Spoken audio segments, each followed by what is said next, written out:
This is the Global Travel Channel podcast show, and I'm your host, Mark Philpott. Thank you for joining me. If you're a regular listener to the show, welcome back. It's great to have you here again, and thank you for your wonderful feedback about the show as well. If it's your first time, welcome aboard. There's plenty of episodes for you to catch up on. All you need to do is go across to our website at www.globaltravelchannel.com. You can find them all there. If you want to download them, you can simply go to a place like Apple iTunes under the podcast section, Stitcher, Spotify, iHeartRadio, Google Play, and even from our Patreon page, which is under the Global Travel Channel podcast show. On the show, I interview people from all across the world about their amazing travel experiences. But today's guest might take the cake when it comes to something extraordinary, because back on January the 15th, 2009, US Airways Flight 1549, taking off from LaGuardia Airport in New York, ended up landing on the Hudson River. My guest today was aboard that airline flight, and I'm going to have a chat to her about that incredible experience. Let's meet my guest right now. So, it's a very warm welcome to the Global Travel Channel podcast show to Emma Sophina. Emma, welcome to the show. Thank you so much, Mark. How are you? I'm super excited. You don't know how excited I am to have you on the show today. I've been looking forward to this for so long because I just think this story is absolutely incredible. And you know what? I've had so much interest from my listeners across the world since I let everybody know that I was going to have a chat to you today. So, but before we get there, whereabouts are you talking to us from in the world today? So I am in Nashville, Tennessee. It's a gloomy day here, about 6 degrees Celsius. Have no idea what that is in Fahrenheit. I don't operate in Fahrenheit.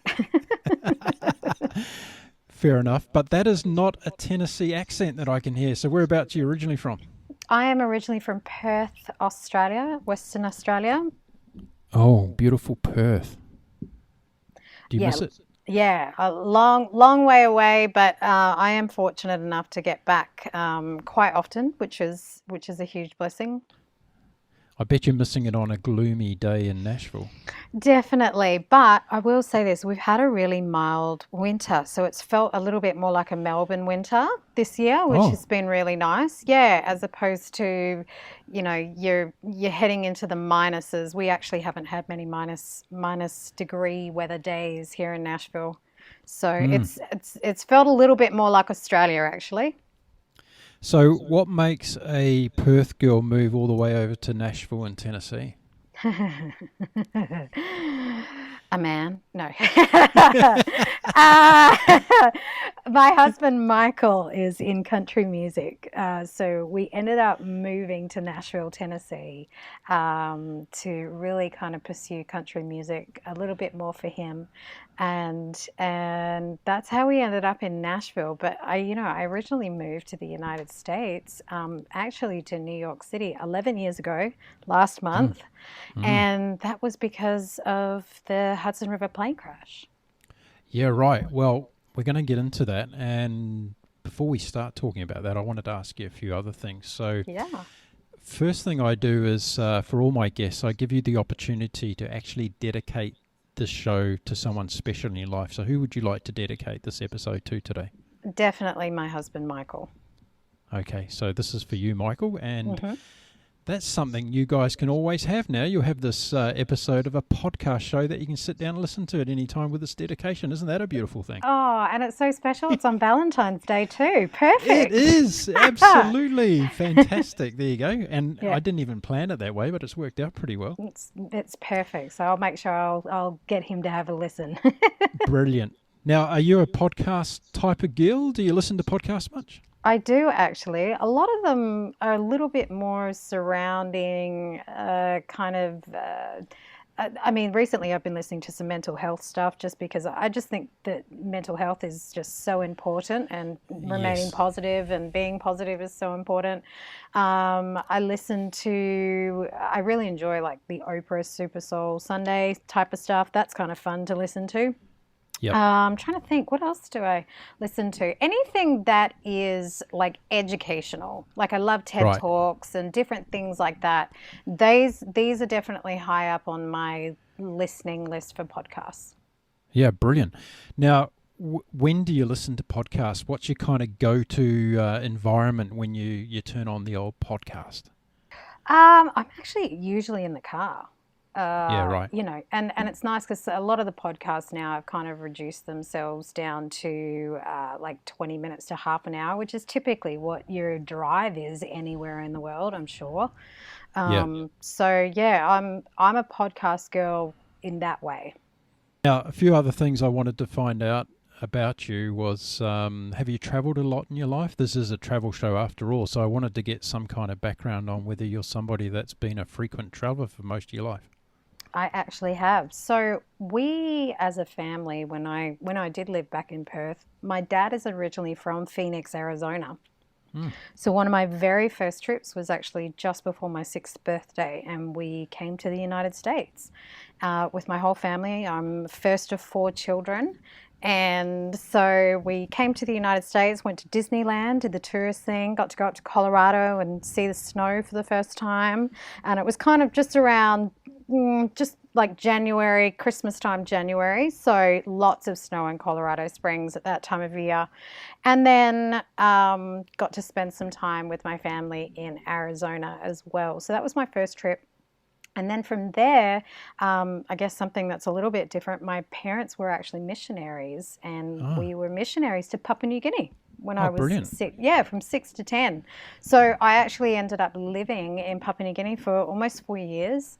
And then we lived in Melbourne, we lived in Sydney, we did different travel throughout that, just mainly in Australia during that time. And then as I've gotten older, I've done a lot more travel, got the opportunity. My brother lives in Paris, actually. Oh, So we headed over there to visit him, also been to Greece. So I love traveling. I would love to do a little bit more, but at the moment, most of my traveling is actually to and from Australia just because my grandparents are getting older and I just really feel like it's important to go back and see them as frequently as possible.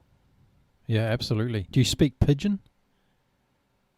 Oh, lick lick. Yeah, okay, Very, fantastic. very little, very, very little. It's a very interesting place, Papua New Guinea.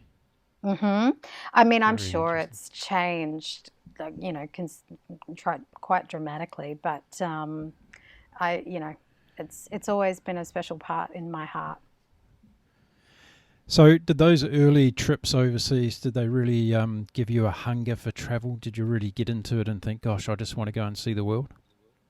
You know what? I was just having this discussion with my brother 2 days ago. We were just talking about this, the one that lives in Paris.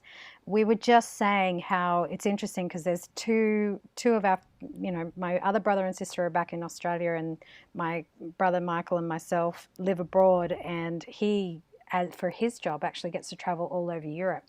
And so he was naming off all these places that he gets to, and we were both just marveling at how wonderful it is to have the freedom to be able to travel. I travel in and out of the United States and around the States as well. But it's like there's a bug, and everywhere that I go, I just spoke to an American the other night at a restaurant, met him for the first time, and one of the first conversations that I brought up was, "So do you have a passport?" And Mm. he said that he didn't, and I'm like, "You've got to take the time to get one." It's amazing how many Americans I meet that don't have one, and I'm forever encouraging people to get out and get the opportunity to see the world because it is marvelous, it is beautiful, and I love being a part of it. I wrote something yesterday on a Facebook forum somewhere that I believe that travel is the best form of therapy. Wholeheartedly agree. It, Mm. it's like it just pulls you out of, I guess, the mundane. Definitely the mundane of just trying to pay your bills or get by, or getting up and go to work for those that get up and go to work, and the regular Yeah. mundane routine things, and whether you're doing it from a missionary point of view or whether you're doing it just to experience and learn something new, it is so invaluable. It truly Mm. is. And I think it actually really widens your heart. different cultures and to embrace people, because there's so much beauty in the different cultures that you do come across when you travel. What do you think's the biggest lesson you've learnt about the world from travelling? Oh, that's a good question, Mark. Oh, I would probably say what I just said about embracing the different cultures and the different world. I remember we were in Greece and we had the opportunity to pop over into Turkey. We went to this beautiful spice market. I mean, the colors were so vibrant, but the toilet was a hole in the ground. And I remember going in there, and it wasn't the first time I'd, gone to that type of toilet, but it was one of those things where I was like, this is amazing on both sides. Like, this is how this is normal to this culture. Yeah. And so I think for me it was another opportunity to have my heart and my eyes opened, and also just to be laughing at the fact that neither of us can understand each other when I'm just trying to get some spices or. So, you have that cultural barrier, but it really, it stretches you and it opens your heart. And, I honestly think, and I know that this is probably a buzzword, but when it comes to like racism and things like that, I think when you begin to travel and you begin to see the world, things like that, you go, no, this is the beauty of culture. This is just a culture thing, and you learn to embrace it a lot quicker than I think people that are just sheltered. Yeah, absolutely. Are you a superstitious type of person? I'm not. You're not? That surprises me in a way. No. We'll get into that. Okay. Have you always been a comfortable flyer when it comes to getting in an aircraft? Yes. I think that is because of traveling at such a young age. As I said, my dad was from the United States, so he spent most of his childhood going back and forth. So it was a normal thing for us to be on a plane. So I've never had any reservations about traveling. Prefer the window or aisle seat? I actually prefer the window, and it's only because I like to lean up on the window and go to sleep. But when I'm traveling with my husband, I end up in the middle. Now, we're going to talk about an extraordinary event that happened in your life today, and it was Flight 1549, US Airways Flight 1549 out of LaGuardia heading to North Carolina. So let's start off at the beginning. What was the reason that you were on that plane that day? So I'll take you back. Prior to that, I'd actually had a bit of a break from singing. I was somebody that used to always get the phone calls for corporate functions and weddings and different events around Perth to sing and perform. And so I'd taken a little bit of a break, and I'd gone and work on the mines. WA is so known for its mining, and so I went onto the mines and I saved my money, and I decided that I was going to go on an extended vacation, on an extended trip for about 2 months just to the United States, and then come back and buy a house. That was my plan.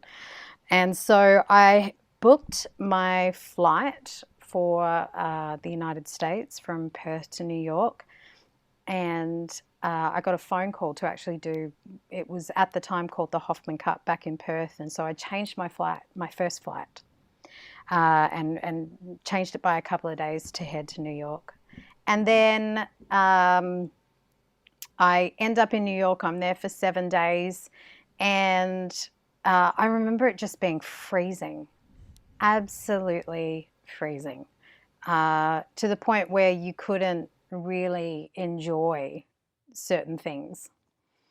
Like I remember going out to see Lady Liberty, and just being like, oh, this is frigid. Like, I can't even enjoy this. So I remember an amazing band that I enjoy.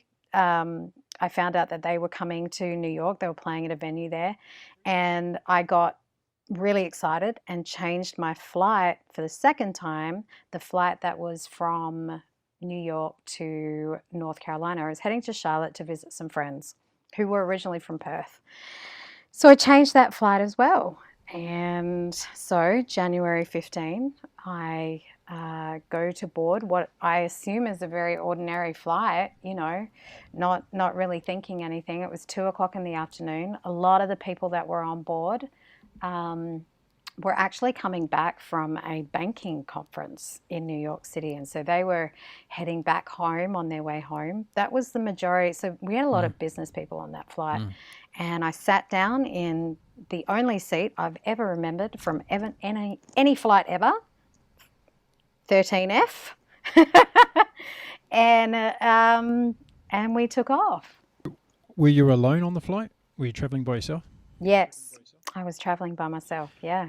So far in the story, there's kind of all these consequences, and it's just amazing because we think of the movie Sliding Doors, right? And we think about all these things that we just do instinctively without even thinking about the consequences. Yet you stayed on to watch this band in New York and rebooked your flight, and here you were on this flight, and obviously not knowing how things were going to change in your life as a result of doing that. But that's often how things work in life, isn't it? Is that we can just make a decision, and it can be something as small as saying, okay, I'm going to take a different flight, and your whole world turns into a different direction. Yeah.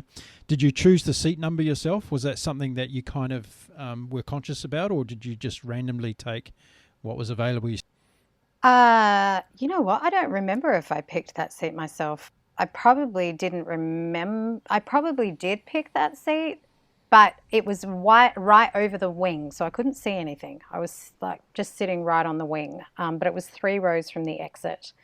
And, I believe everything happens for a reason. I believe there's, I call them coincidence, and so, I made a plan. My plan was to go back to Western Australia and buy a house. And, there was other plans that were in the works that I didn't know about.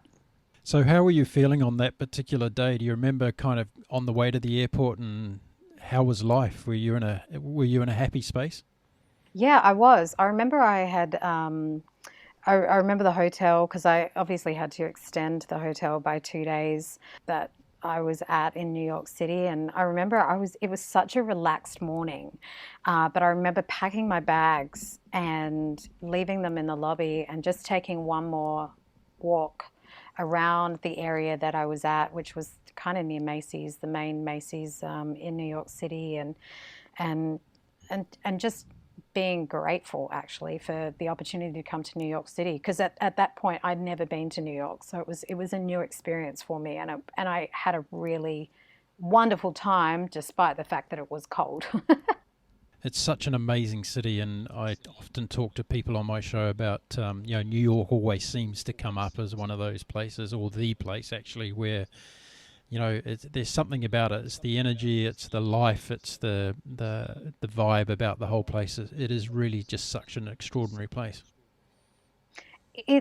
Going back to that whole thing of traveling and experiencing different cultures. New York is one of those cities. I think London's one of those cities. Paris is one of those cities where there's so many different cultures in one location that it's like everyone from different cultures is drawn to that city, and so you can get a little taste of the world in different parts of New York City, depending on, you can go to Chinatown obviously there, and Little Italy, and you can go across to Brooklyn and experience like all these different cultures that are there. And you go further up north, Uptown? Yeah, that's right. Uptown in Manhattan, and there's like a whole nother experience. And so that's the wonderful thing I think about New York. Yeah, absolutely. Now, everything was good on that day for you in your life, and the check-in process and everything heading to the gate, there was nothing unusual about any of that process? Nothing whatsoever. I think that's the laughable thing about this whole thing. It's just like everything was normal. Or what you expect to be normal. There was no flags, there was no, apprehension. It was just an ordinary flight, or at least I thought it was going to be. Now, often when I'm sitting at a gate waiting for a flight, I see the flight crew come past and go onto the aircraft. Were you in a position to do that when you got to the gate? Oh, I don't remember. Mm. Wow, that's a good question. No, I don't remember whether I saw them come past. And how was the weather when you were going to the airport? Was it a good day for flying, or was it a bit gnarly outside? Oh, it was cold, but it was actually a clear skies. There was clear skies, the sun was shining, but it was cold. Yeah, right. Once you were aboard the aircraft, did you notice anything about, other than there was a lot of banking people on the flight going back from a conference? Was somebody next to you that you started chatting with or anything? So a couple of funny stories. Firstly, I remember actually taking note of one lady. She was an older lady, and I had seen her at the gate, and she had come in a wheelchair. And I think, it was just, you're just observing people that are, finding their seats, because on that particular flight, the seats were assigned. So I had noticed that she had actually gotten on after, where there's normally people that, are in wheelchairs or children and all that type of stuff get on before the flight. Well, that was not the case. She got on after everybody, and she was actually seated behind me. But that was the first observation. And then the second observation, and this is just funny, the guy next to me just kept like texting and making, he wasn't making a phone call, but he was on his phone, and it had gotten to the point where can you please turn off your mobile phones? Because I don't think we had airplane mode at that point. I mean, this is 11 years ago, so I mean, correct me if I'm wrong, anybody out there, but we didn't have airplane mode. So I kept thinking to myself, I'm like, turn your phone off. They've asked 3 times already. It was just one of those things, but I didn't actually speak to anybody. But I did notice there really wasn't any children.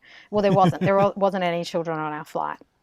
So tell us about the takeoff and what do you like when you take off in an aircraft? Are you conscious of what's going on outside, or are you just kind of just sitting back and chilling already by the time the plane's taking its taxiway out to the runway? I'm typically just already chilled. Up until that point, I wasn't usually somebody that listened to the emergency exit plan. I do now, because it is true. Every plane is different. It's so funny how they make that statement of, every plane is different. Please listen to the emergency. And honestly, because I had done quite a bit of travel up until that point, I not that I think I know it all, but you kind of like, oh yeah, it's the same spiel, and it was something that, oh yeah, I'll just kind of vaguely listen, but I actually wasn't paying attention, if that makes sense. But they gave the normal spiel about the emergency and where the exits are and everything as per normal, and walked up and down the aisle. I mean, this was my it had been, gosh, it had probably been 5 years since I had done an internal flight in the US. So I came to the States when I was about 22, 23 as well. And when the plane crash happened, I was 26. So I was kind of used to what the internal flights in the United States were like. Now, I've watched so far, I think, 5 different documentaries about this incident, and I've listened to all the radio transcripts between the cockpit and the air traffic controllers who were involved in this whole thing. And what amazes me right from the beginning is, as you've just mentioned already, how just routine all this all was to start off with, and how it was just another day of flying. And obviously you had in the cockpit a very experienced captain and co-pilot, and it was business as usual for them, so away you went, you took off. There was no, I guess, immediate thoughts of problems. And when was the first moment that you realized that something was wrong? What was the indicator to you? Oh, I mean, I have never actually been able to put into words that jolt that happened, and then the dead silence. When you're traveling, and the only way I can describe it is if you have a white noise machine and you suddenly turn that white noise machine off and it's dead silent. That's what it was. When you're on a plane, you've got that constant kind of noise that always happens of the engines, and then for it just to go completely silent in a moment, And it was something like about 90 seconds after takeoff that everything happened, and we were over Manhattan, and you're jolted in your seat. And I remember, for me personally, I gasped. It was because it took your breath away. It's not something you expect to happen on, as you and I have just talked about, a routine flight. And did you know, or did you have any idea initially that it was a bird strike? No, definitely not. It was definitely something that, we obviously knew something was wrong, because within a few seconds you could hear like a cranking over, which I later found out was the turning over of the engines. He was trying to get the engines to start again. But we were also all smelling fire. We were all smelling smoke. So we knew that we were on fire. Plus the gentleman in the back was actually yelling out, "We're on fire, oh my God." But for the most part, everybody on the plane was it was like an eerie kind of like calm, which was weird. I think it's attributed to the fact that we did have a lot of business people on the flight. It wasn't like, children, but there was some people that, obviously quickly turned their phones back on and called their family. And then we had other people that were panicking.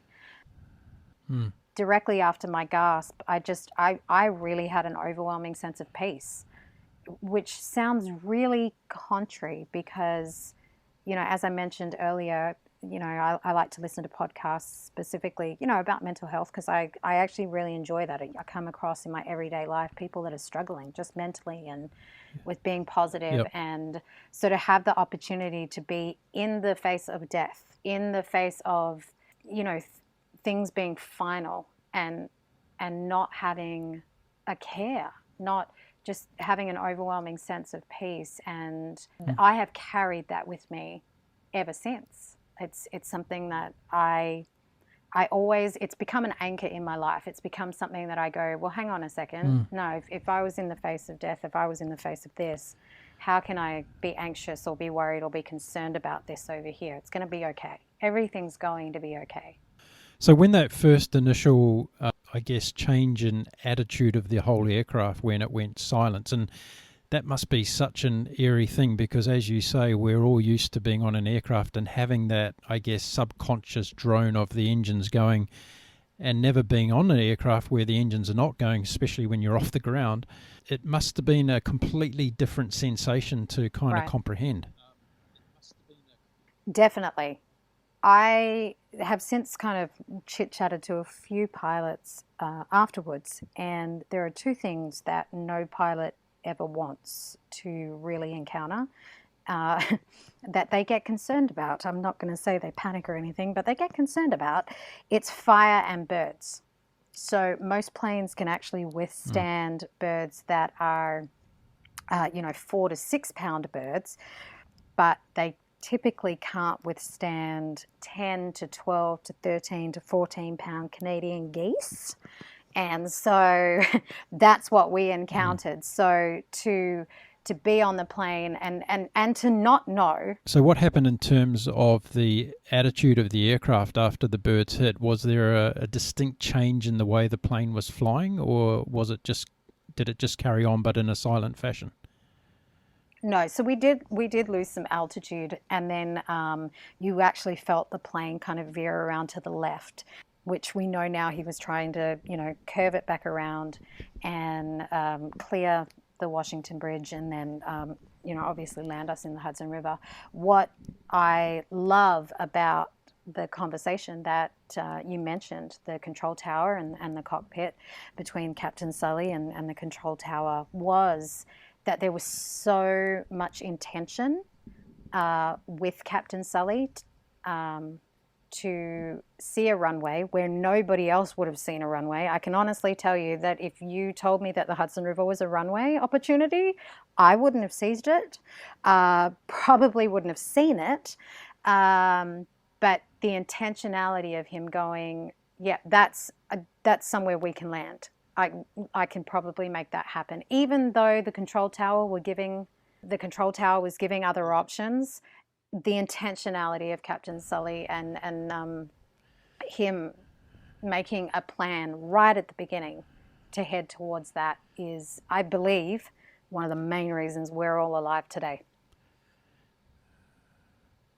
Yeah, absolutely right. And I think in terms of having, again, listened to that over and over again, in terms of that decision making that was going on in the cockpit, and we've got to say at this stage that this is all happening within the matter of seconds. This is not like 5 or 6 minutes worth of kind of thinking time here. This is like taking all the factors into consideration that are happening, which are dire and critical. He's got no power on his aircraft. He's losing altitude.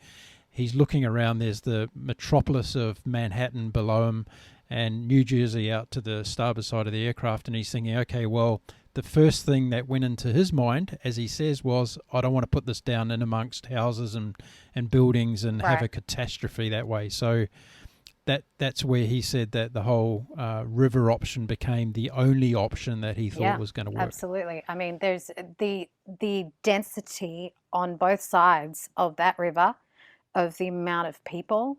I mean, we're talking millions and millions of people. So, I could foresee, and this sounds very morbid, I mean, there was 54 of us, 55, I think.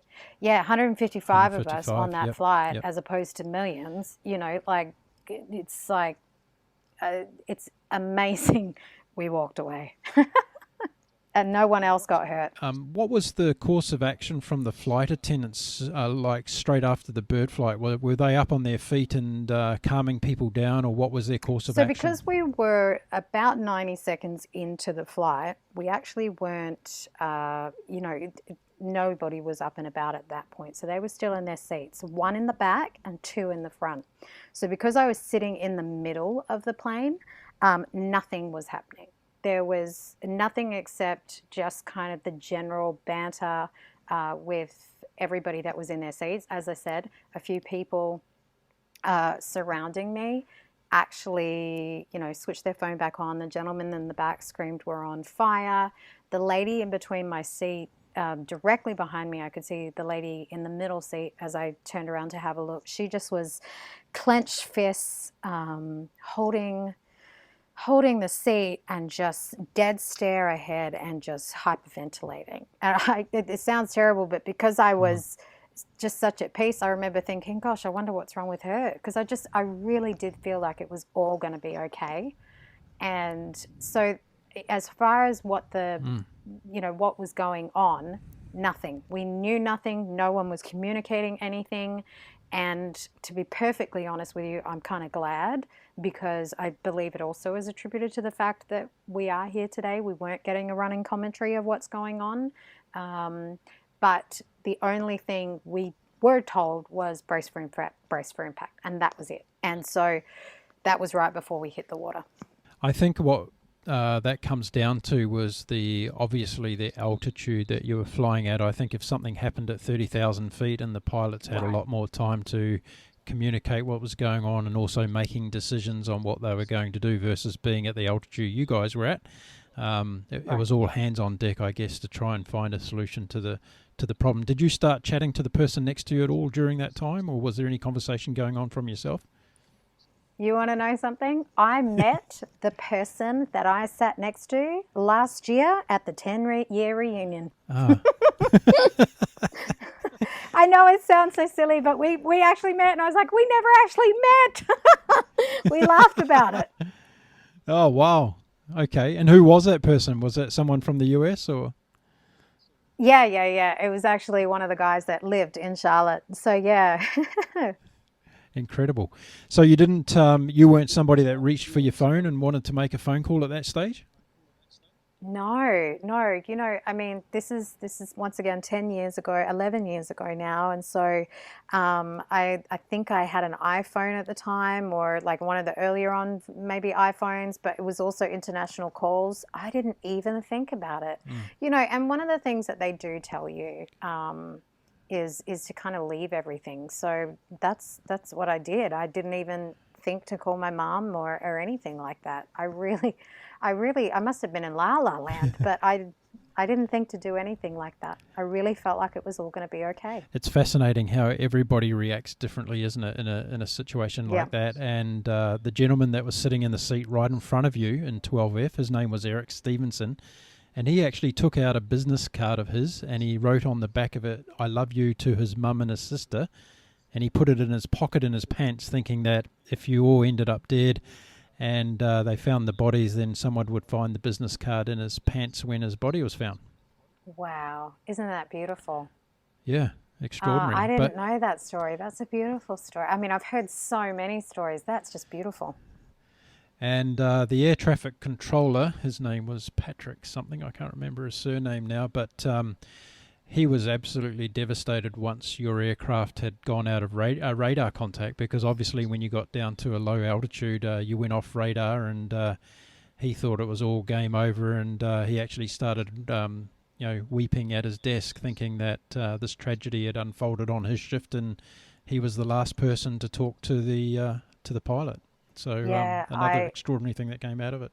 I know. I did hear that he had to have several, like quite a bit of time off and some therapy after that, which, I mean, being a control tower, being in that position, it's already a high stress level job. So when I found out that he had to have time off, I mean, I wasn't surprised, but it is also such a beautiful thing that we did walk away, and he did help.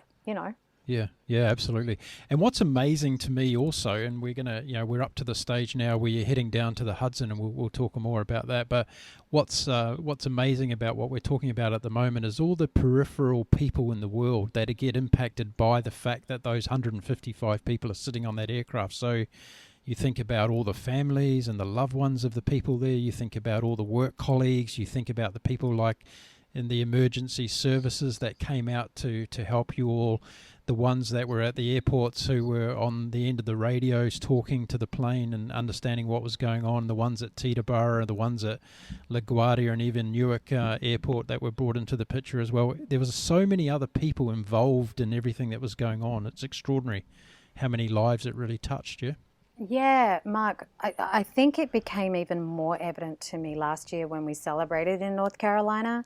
We had this amazing big, there were hundreds of people there. And I remember walking into that ballroom and having a moment where I went, everybody here was touched. I mean, the governor in New York City at the time got up and spoke, and he began to share his experience on the other side of it. And then there was different passengers that had the opportunity to speak, and then there was the people that helped us get off of the river, from the ferries, and the first responders and Red Cross people and all of that. And it was for the first time. And I think because I was the only foreigner on the flight, there was a little bit of I was a bit green in some areas because I don't understand. At the time, I didn't understand the American culture. And I also didn't fully understand that here we were, January 2009, right after the economic breakdown of 2008. I didn't realize what of a big impact that was on the country. And so here I was 10 years later in this room full of so many people and hearing firsthand how much that gave the country hope, how much that inspired so many different people, how much it actually helped lift the spirits of the country. To hear right at the beginning, January 2009, to hear a hopeful, everyone walked away from what could have been a catastrophe. Everyone walked away. It was a miracle on the Hudson. It lifted the country's spirits. And I sat in that room with hundreds of people just going, I get it now. I didn't realize that at the time. I wasn't fully understanding just how inspiring this was. So to then hear all of the stories from all of the different people and the impact that it made me just endear the whole situation even more. Yeah, amazing. Now we're going to get back to that. I want to talk about some of those things you just mentioned a little bit later on, but I want to get back for the sake of the listeners because they're all saying to me, hang on a minute, she said brace, brace, brace, and then what happened? so once you heard those words, was it, I guess, a kind of finalization in your own mind that you were going down? Well, it was, because Sully says that, up until that stage, he was, they were trying their best to get the engines going again and getting some sort of power back. But at that stage, when he said brace, brace, brace, that was the kind of final deliverance that you guys were going to go down and hit the water. So was that something that was going through your mind at that time? So, no. So once again, because I was on the wing, I couldn't see that we were on the water. There was no, and nobody on the plane had said we're in the water or anything like that. So in my mind, brace for impact, we've gone back to a runway in all genuine, and what the wheels can't get up. Like that was literally what my thoughts were in terms of brace for impact. Okay, I've got to figure out what that is again because I can't remember because I wasn't paying attention to the emergency spiel. How do I do that again? And so for me personally, and as I said, because nobody else on the plane had, I don't think any of us had thought water equals runway, So brace for impact was, okay, we're going to hit it's going to be a hard landing, whatever it is. So when we did hit, we cracked on the back, flopped on the front, and it slid for quite some time. So, everybody is already, when you hit something really hard, and so your body kind of tries to compensate. So you're doing that as we're sliding, and obviously still kind of trying to keep ourselves all together. Immediately we were taking in water. So that was the moment we went, oh my gosh, we're in the water. So then you switch into, okay, now we're going to drown. Like now we're all going to be trapped in here.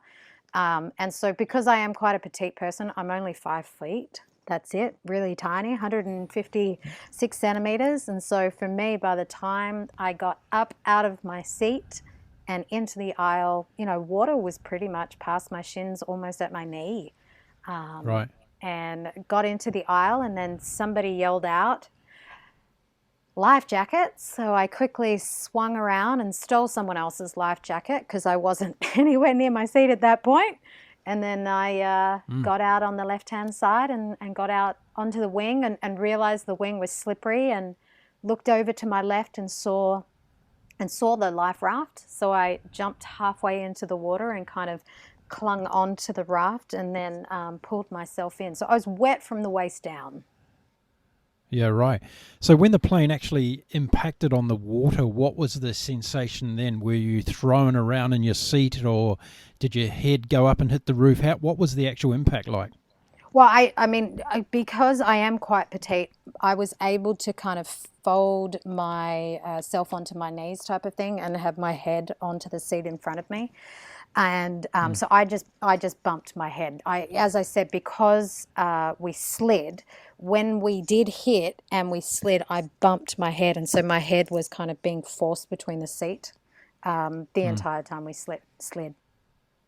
What was the rough timeline from when you started sliding on impact to when the plane actually came to a rest? Was it a matter of seconds? Oh, yeah, it really wasn't very long at all. I mean, I'm amazed that here we are 11 years later, and there's definitely things that are very indelible in my mind, and then things that I think you just do instinctively. Yeah. And I don't remember how long it was. I just remember get up out of your seat, and I obviously left everything behind. Was there a lot of panic in the cabin at that time with people trying to get out?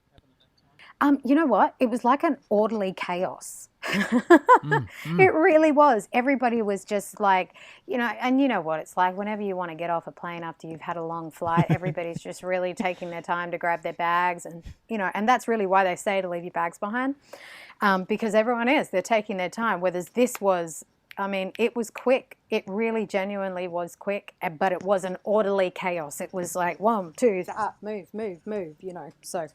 Yeah. Did you get that sensation of the water being freezing cold before you even got off the plane? You said it was already up to your ankles and stuff? Yes. Well, come to find out, the water was actually warmer than the wind chill that day. So I probably would have been better in the water. Because once you took the wet, once you got your body into the wind, it was freezing. But yes, no, straight away we knew, it's cold. So we're all familiar with the photographs, which were amazing, of people getting out of the aircraft and standing along the wing. Now, you said you were sitting over the wing, so you didn't have far to go to get out onto the wing itself. No. I was really close. So it was weird. I was sitting on the right-hand side of the plane, but I got off on the left. I was only 3 rows back from the emergency exit, and I got out onto that one side, and as I said, saw the raft on my left-hand side, and just jumped into the raft. There was already a few people in the raft, but I think I think instinctively, once again, it was, well, there's lots of people that need to get out, and I need to get out of the way. And I felt like I was going to be, a little bit safer in the boat rather than on the wing. Yeah, right. So you went straight into the life raft.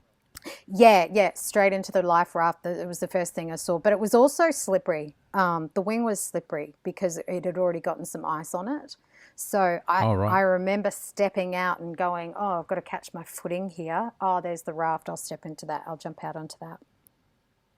And you were able to get straight into the raft? You didn't have to jump into the water and then get into the raft? So I did have to jump into the water. I was wet from the waist down, and then I had to pull my body up into the raft. Right. And by the time you got out of the aircraft, were there already visions of people coming to recover you? Were there boats starting to appear on the scene?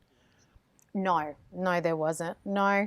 I think that everybody, firstly, it's not, well, I was about to say it's not every day. I don't know of another day in which you've seen a plane land in the Hudson River. So it definitely wasn't anything people were expecting. So I'm sure that everyone was just trying to grasp what was going on. But what's miraculous about even that scenario, just that setting in and of itself, the fact that, the timing of everything, it was the afternoon, the fact that ferries were not on the river. One of the things that I marveled at later that year was just how busy the Hudson River can actually be, because the Hudson River takes a lot of commuters from Manhattan into New Jersey multiple times a day. So if it had been later in the afternoon, just like after hour, like business hours, like the end of the day, people leaving work, heading out, that the river would have been packed. If it had been summer, there would have been jet skis and helicopters and multiple people on the river. The timing of it, not only seasonally, but also the time in the afternoon, the fact that it wasn't busy and that we didn't hit anybody else that might have been commuting somewhere else, but that the ferries were ready to go on the side, and be ready to, come on out and get us. It was probably a good 5 minutes after we were all out of the plane, because, somebody had stuck their head in and gone, yep, everyone's out, so there'd been a few people double checking, and then, Captain Sully went up and down the plane a few times double checking himself to make sure everybody had gotten out of the plane. It was probably, 5 minutes where you were kind of going, all right, does anyone see us? Anyone coming for us? Yes, yeah, there we go. Did you see the disabled lady getting out? So she got out on the right-hand side, so I didn't see her getting out. But she was actually there with her daughter, so I'm sure that she was able to be helped. And she's since actually passed away. Right. And so I didn't get a chance to see her, but we did hear a beautiful story from her daughter, who, just said, we were grateful to have a few more years with my mum because of what happened. So that was a really special moment. Was your life raft packed with people, or how did that kind of logistics of that work out? Yeah, it was. So I actually, funny story, it's not super glamorous, but at one point there was another lady that had kind of slipped a few times on the wing. And I remember just saying to her, look, we'll just grab you. And I actually threw my legs around her to kind of drag her into the life raft. And they got a point where you're like, you know what, we should, let's just, how many does this hold? Does anyone know? So How was your life raft recovered by whom? Was it one of the ferries that came along that picked you up?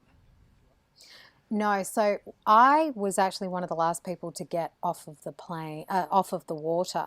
The priority was those that were, on the wings because they were standing, and it was icy, in terms of being able to stand, and we were still moving. That's the interesting part, is that it's really windy. And so we were still kind of moving, not forcibly, but there was still a gradual kind of movement. And so, they were having to kind of keep themselves standing while we were still drifting, and it was icy. So the priority was to get them off of the water first. Because there was so much, the Hudson River and the East River are both wind tunnels, really, and so we were still drifting downstream. So as a result, the priority was to get the people that were on the wing off of the water first, and then switch gears to, people that were in the raft. So I was one of the last people off of the water. And that's kind of where the one picture that kind of was captured was me sitting in a raft with two other ladies, and I was actually telling a gentleman that had just basically dived into the river from a helicopter, that everybody was out of the river, out of the plane, and and that's where that classic photo of me looking distressed came from. But I wasn't really in distress. Right. That photo's on your website, so gonna put that in the show notes for people to be able to check out your website, because there's lots of interesting stuff on there as well that they should be listening to. We'll talk about that in a second. So you got out, and why wasn't there more life rafts out there? Why did people have to stand on the wings? I don't know, actually. I know that there were 3 rafts, so I'm not sure if that's what the plane comes with. I'm also not 100% sure. So I know that the back exit, because it had cracked in the back and we'd taken in water, there might be a raft in the emergency exit that's in the rear of the plane, and that didn't deploy because nobody got out in the rear of the plane. Everybody got out on either side. There was a raft, or was there 4 rafts? I'm sorry, I'm trying to recall. No, that's okay. It was 3 or 4 rafts, but then everybody on the wings. Did you see Captain Sully get off the plane? No, he did. He got off on the right-hand side, so I didn't see him get off. Okay. How long did it take you to get to shore once you were finally picked up?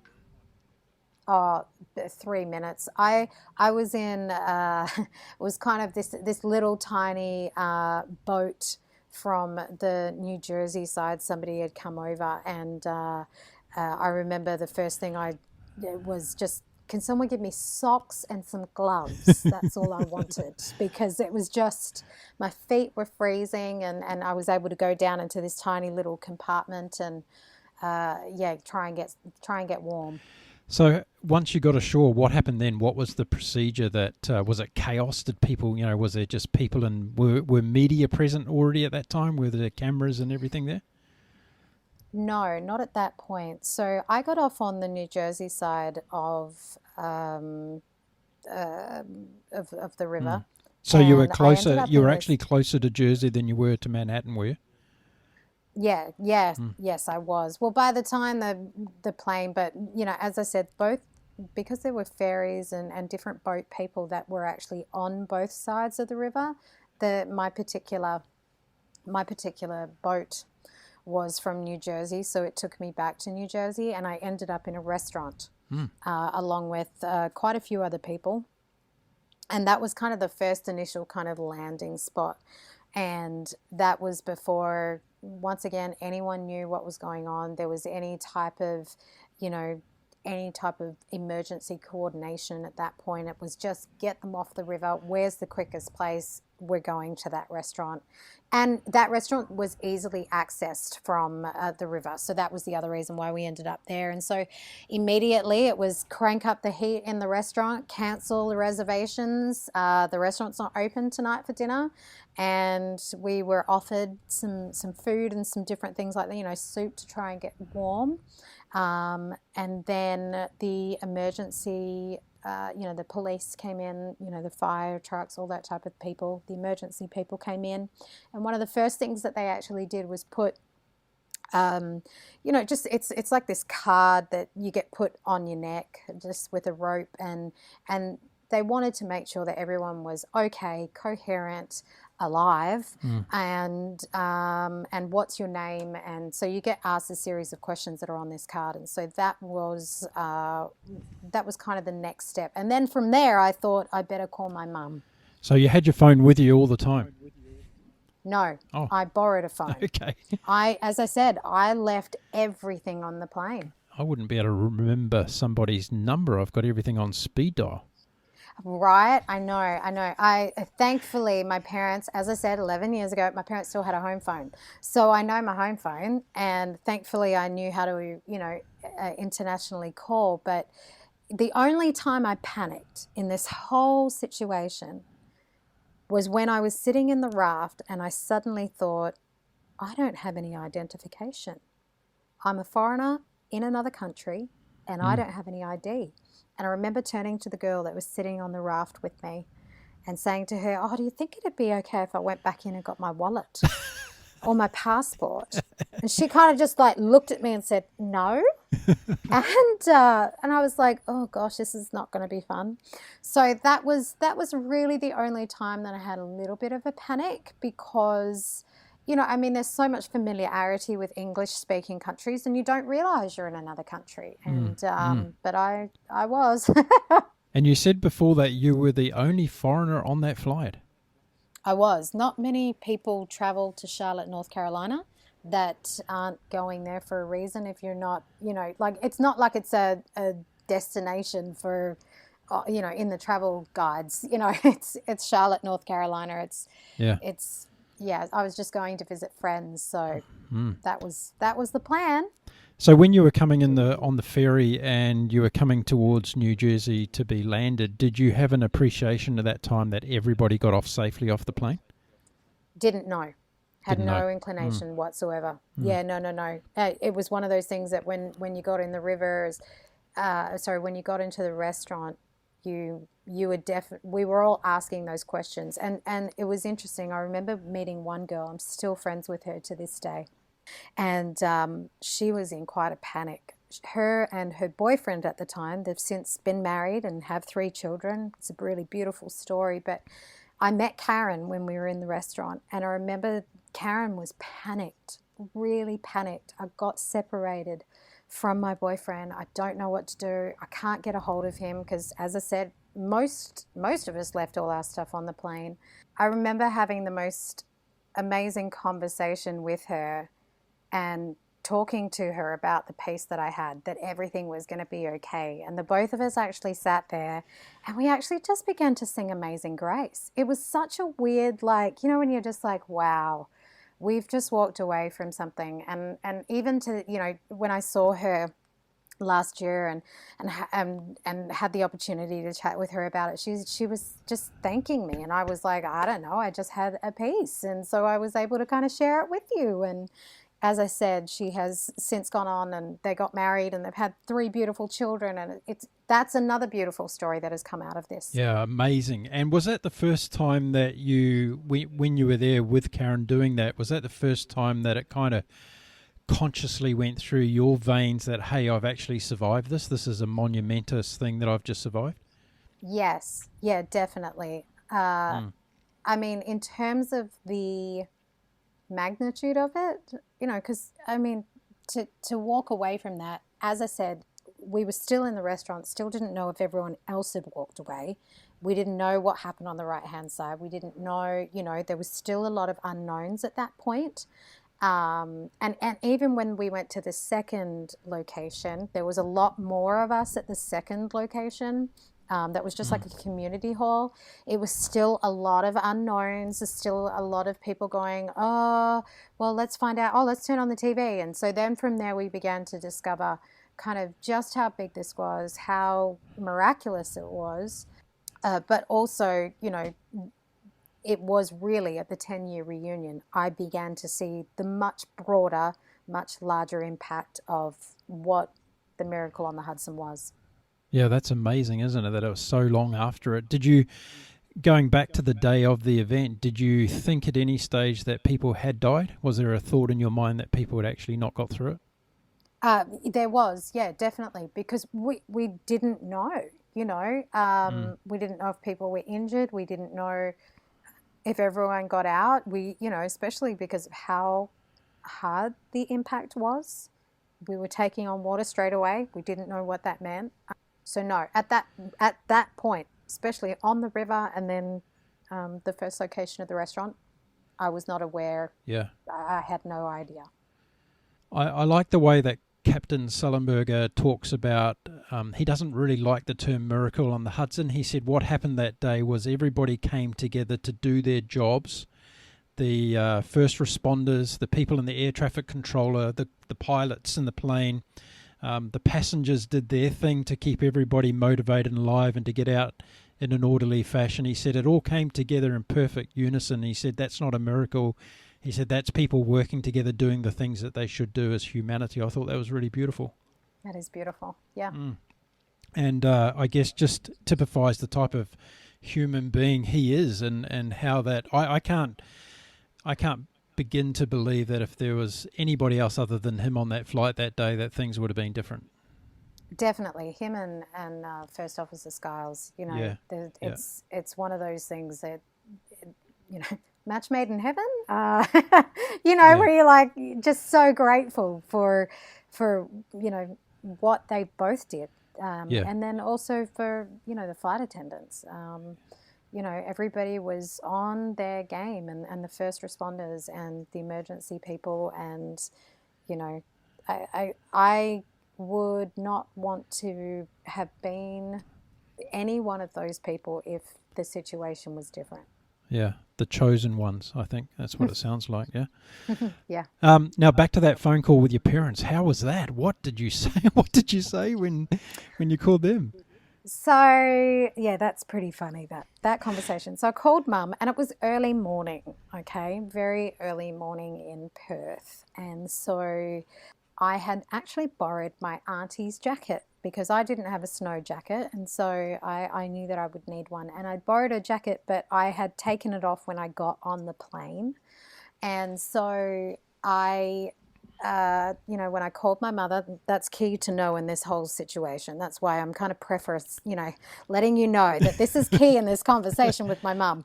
I get on the phone and I said, Mum, no need to panic. I'm okay, but I've just been involved in a plane crash, but I am okay. And she goes, oh. She goes, well, did you get your aunt's jacket? I went, did you hear what I said? I've just survived a plane crash. I said, I think you need to go and turn on the TV and just find out what that means. So I think because it was early morning, she wasn't really thinking that's, I don't think she was on the ball. And so her reaction was, well, did you get your aunt's jacket? Like, if there's been an accident, did you get your jacket? I was like, why would the jacket be the most important thing? But when she put on the TV and it was live coverage kind of thing of what was going on, and they were replaying any type of video that they might have gotten, and obviously at that point when I was calling, the media had gotten to the site of where it had taken place, and so at that point she actually began to break down. She began to cry, and I said, Mum, I am okay. Everything's fine. Everyone, I've made it out. There's several of us, and I said I would get in contact with her when I next had the opportunity. So now you talked about this feeling of peace and calm, but as the time went on afterwards and the story started to unfold more, and obviously the media got involved in a huge way, how did your emotional roller coaster with it change, or did it change? Did you start to feel incredibly lucky and thankful, but also did you start to feel a bit scared at that stage about what had happened? No? I was still quite at peace. 2 days later, I actually did get on a plane. And 2 days flew to later? North Carolina. 2 days later, yeah. Wow. Yeah, 2 days later, I got on a plane. I kind of, was a little bit of the mindset, if I don't get back on the horse, Yeah. I probably would need to deal with some issues. I don't know, and it's not something I've never really been apprehensive with taking planes. Also, statistically, for this to happen Yeah. a second time is, What are the chances? Yeah. even less, and so than the first time. So for me, it was like, oh well, I've got places I need to be and people I need to see. So I got on a plane 2 days later. It wasn't until probably about a month later that I was actually watching 60 Minutes, and it was right before we kind of started to do a lot of media stuff, and they were interviewing Sully, and I got the opportunity to see a lot more footage of what had happened and to actually hear from Sully, because I hadn't seen the captain, or anything like that. I got emotional that night. It was kind of the gravity of what had taken place hit me that night, and I was incredibly grateful. I remember my mum had actually flown from Perth to be with me in New York City, and we were spending some time together, and the both of us watched it, and the gravity and the gratefulness came out, and Yeah. I'm still to this day so grateful. So did you get back on a US Airways flight to go to Charlotte? I did, yes. Yeah. They were free. Well, yeah. They wanted to get us to where we were supposed to be going. How did they deal with it as an airline? Because it's not every day that an airline crashes or goes down like that, and obviously it's the mark of a company how they deal with tragedy. So how were they in terms of as a company in dealing with that?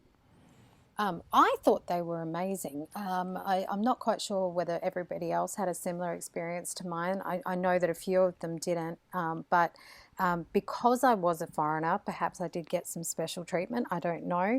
But every single passenger was assigned to US employees, basically, or representatives, to try and assist them in however they needed to get home and whenever they wanted to go home, and assist them with, if they needed to get some clothes initially, or if they needed to, get in contact with their family or whatever they needed. So I had two representatives assigned to me, and I went shopping immediately, like the next day, because I didn't have any clothes. I walked around in some very, very large, because it's one size fits all, basically tracksuit, sweatpants, and sweat top from the Red Cross had given us. So I didn't have any clothes to wear, and so I went shopping with them and bought bought luggage and your basics and the things that you need. And then they initially gave us some money just to get by initially, just to be functioning. And then later on, we all settled as passengers. Okay. And what about the passport? You lost your passport? Yeah, that was an interesting process, because I didn't have any ID to get on a plane 2 days later. Yeah, I was going to say, when you got back on the next flight, they must have been asking you for ID, yeah. Definitely. I think what helped is the fact that, I was on the passenger's manifest and all of those things. So on that side, I could, there was some sort of proof, in the background that I was who I was. But I went to the Australian consulate and had a conversation with them. Obviously, they were aware of the situation. Didn't realise that there was an Australian on the flight, so I got to tell them. And then, there's a process that you have to go through in order to prove who you are is who you are. Yep. And I had to go through all of that. And it was quite a quick little turnaround in order to get like a temporary passport. And then I later on got my permanent one. Okay. Hey, I've got some very quick questions here that I asked my listeners to throw at you today. So can we quickly go through those? Yeah. Okay. The first one is, how did your view on life change after the event? I am very grateful to be here. but I think more than anything, I've continued to talk about that piece. That piece has become an anchor in my life since. Prior to that, I'd suffered with a little bit of anxiety, had some panic attacks in the past. And so it's literally an indelible moment in my life where I go back to it, almost weekly, daily, where I go, I had peace. I know what that feels like, and everything's going to be okay. And so that's really my main thing that has changed in my life. Okay. The next question was, how long did it take you to get back on a plane again? And you've answered that, but the question goes on to ask, how was it? What was the feeling like when you got back on your next flight?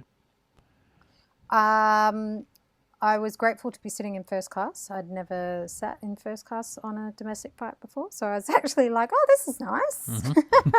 Mm-hmm. But once again, I didn't have any reservations. I really was quite comfortable with getting back on a flight. I just knew everything was going to be okay. Mm. Was the flight path the same when you took off again, because you were going to Charlotte again? So did you fly back over the Hudson?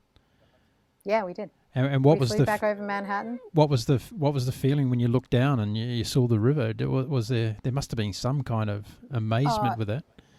I think you have that moment where you think, oh, we actually got further than we did last time. That's good.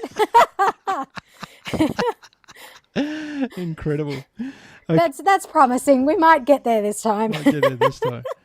Okay, the next question is, you're 11 years on from the event. What does it mean to you today, and how you live your life going forward? I've since met my husband here in the United States. Well, I've moved to the United States since that moment. I mean, that whole experience turned my life upside down. So I ended up moving to the States. I got signed to a major record label and put out some music and continue to put out music. And I met my husband, who is in music, and we now live in Nashville, Tennessee. And he and I get to travel all throughout the US, and we also do international travel as well. And still that same thing of grateful. Just so grateful to be here, and so grateful to have the opportunity to have life. I mean, it's wonderful. Mm. Are you still dressing up as Karen Carpenter sometimes? Oh, back from my competition days. Oh my goodness. No, I'm not. But she is still one of my favorite artists. Why Karen Carpenter? Honestly, because she is technically, with her vocals, she's technically pitch perfect. And so she's actually not only just from I love her story. I think her story, it's sad, but it's an inspiring story. And I think, back in those days, it was definitely something that was, a lot more prevalent, and probably, in some aspects still is today. But when it comes to her as a vocal, how she is vocally, she's incredibly inspiring for me, from a technical point of view. So on that side, she's amazing. But I also think she was just a phenomenal entertainer. Music's a huge part of your life now, as you just mentioned, and your latest single is called Golden. Can you tell us about the lyrics and what was the inspiration? Yeah, so, I was thinking about the fact that we were coming up on 10 years, and I wanted to put out something inspiring. And I remember actually we sat down and we listened to some songs, because, here in Nashville there's tons of songwriting, and you get into lots of rooms where you get to write with people, and then you also get sent songs. And so in this particular situation, I got sent some songs from some other artists, and I also... some other songwriters, and I also had some other songs that we'd written, and when I wanted to kind of write something and send out a message, I guess, to the world, I wanted something that was positive and uplifting. And I'd also had some friends that had, I guess, made some decisions about not continuing with life, and it was incredibly kind of heartbreaking. And so I wanted to write something about not giving up. And the conversation, the story came from a conversation with a girlfriend, where we were both just trying to, encourage one another, just keep going, it's all going to be okay, type of thing. And so that's really where the heart of Golden came from. Yeah, beautiful. I think your next song needs to be called "It's All Gonna Be Okay." Right? I think you're onto something. Yeah, you've said a lot today, and it resonates with who you are by the sound of it. And I think that would be a great title for your next song. It's All Gonna Be Okay. Yeah, I like that. Okay, did you meet Captain Sully in the end? I have several times. Yes, he is a very kind-hearted man, but he's also really generous with his time with people and with answering people's questions. And I think that's my takeaway from him. He's obviously inspiring from everything that he's done, and First Officer Scars as well, the both of them. But I think to have the opportunity to be in a room where you're just watching him with people. I love people watching, so that's what I was doing. And and he's just really generous and very kind in how he is with people. And that was lovely to be able to see. So what's your take nowadays on those men and women who are sitting up the front of the aircraft flying that plane? What's your thought about, the training they go through, the dedication, the application they've got to, and the responsibility that they also have? And I watched Sully during the safety investigation committee that they had, and he was drilled quite significantly about not turning back to LaGuardia, and he obviously overcame that discussion. But he also said the one factor that we'll never be able to take out of this is that there were humans in control, and if robots were flying the plane or if the plane was automated, then the outcome would have been different. Yeah, definitely. I think that, as I mentioned earlier, I've spoken to quite a few pilots since, because I had questions, and even when I worked on the mines, I would have an opportunity to kind of chit chat with the pilots, and ask them questions, different things about what is something that pilots don't enjoy. Is turbulence like a big deal, and that's always, because we all get on flights, and most flights nowadays have turbulence. And so I was curious to know whether that was something that we should be concerned about, or is that something that pilots get concerned about.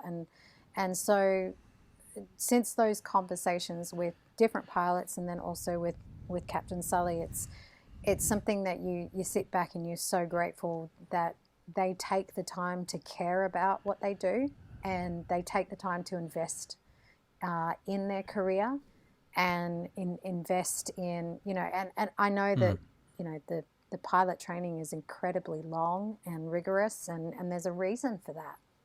And so I once again am grateful. Yeah. I bet you and your husband love going to dinner parties. Oh, yeah. You have the best dinner party story that anybody could ever possibly wish for. Mark, I try to lay low, really. And I think it helps but doesn't help. Hear me when I say this. I'm already Australian, so I already stand out in most rooms kind of in the United States. So there's already kind of that novelty of being in a room. I have to laugh, though, because when I went out to dinner a couple of nights ago, we only had one American at a table of 5. The rest of us were all Aussies. So that was kind of fun. Yeah, it was a great night out because we all understood one another. So you don't start the conversation off by saying, let me tell you about a flight I took once. Yeah, most of the time people ask, the first question they ask me is, so why did you move here? How did you get here? And I went, just, There's a story behind that. Yeah, I was like, that's a large story, but, it's good to be here. Now, I've got one final question before I let you go today, and I just really want to know, is your aunt okay that she's lost a jacket? She got her jacket back. So she got a jacket about back? 6 months. Yeah. About 6 months after the flight, we actually got to recover a lot of our belongings. They cleaned them. They'd been able to get them all back. And so she got her jacket back. And she still wears it to this day. That's an amazing story. Right? And so she walks around. She's, anytime she's wearing that jacket, she's like, well, this survived the Hudson River. Well, there's so many peripheral stories that have come out of this, isn't it? It's absolutely incredible. Listen, Emma, it's been amazing having you on the show today and listening to all of this. And I'm so grateful that you responded to my message. And here we are, got the opportunity to share this with all my listeners. Now, what I'm going to do today is put all of the links to your site on my show notes so that people can find your music and listen to the wonderful song of Golden. Who knows where that might take you as well, because the show's listened to in over 92 countries around the world today. That's incredible. Oh, thank you so much. It's honestly, Mark, this has been such a great, an hour or so, or, this has been fantastic. It's been great. Thank you so much for having me on the show. I'm really appreciative, and, it's great to talk to you. And I'm coming over to the US this year to base myself there for a while. So who knows, we might even meet up in person. I'd love to say hello and meet the family as well. We would love to show you around Nashville. We've got so many great little sites here, and Nashville is a hoot. So, come on by. We'd love to have you. Wonderful. Thanks again, Emma, and all the best from being on the Global Travel Channel podcast show today. All right. Thanks, Mark. Have a good day. What an incredible story Emma just shared with us about Flight 1549 that landed on the Hudson River, and all 155 passengers survived and walked away to tell the story. And it's so amazing that Emma had the time to come and share with us all today. I hope you all got something out of that in terms of how someone deals with a near-death experience, and it doesn't probably get it much more than up close and personal than that. Thank you again, Emma. Now, if you want to check out Emma's music, make sure you check in with the show notes. I'm going to put all the links to her sites there so you can listen to her wonderful music. And also, while we're talking about music, I would like to thank Hebron Muronzi, who is in Zimbabwe, and he's provided for us the intro and the outro music today. So Hebron, thank you very much for producing the wonderful music that we've got in the intro and outro of this podcast show. If you're looking for more exciting podcasts from the Global Travel Channel, head on over to our website, www.globaltravelchannel.com. You'll find over 100 episodes of inspiring adventure stories and travel stories from across the world. If you want to download them, you can go to places like Apple iTunes under the podcast section, Stitcher, Spotify, Google Play, iHeartRadio, and even from our Patreon page. Yes, we have a Patreon page that you can make a contribution to help us create the show's sustainability. We thank you for any contributions that are made there. That's it for this particular episode. So all I have to say is my name is Mark Philpott, and I look forward to meeting you all again next time. And I wish you until then a very happy and safe bon voyage.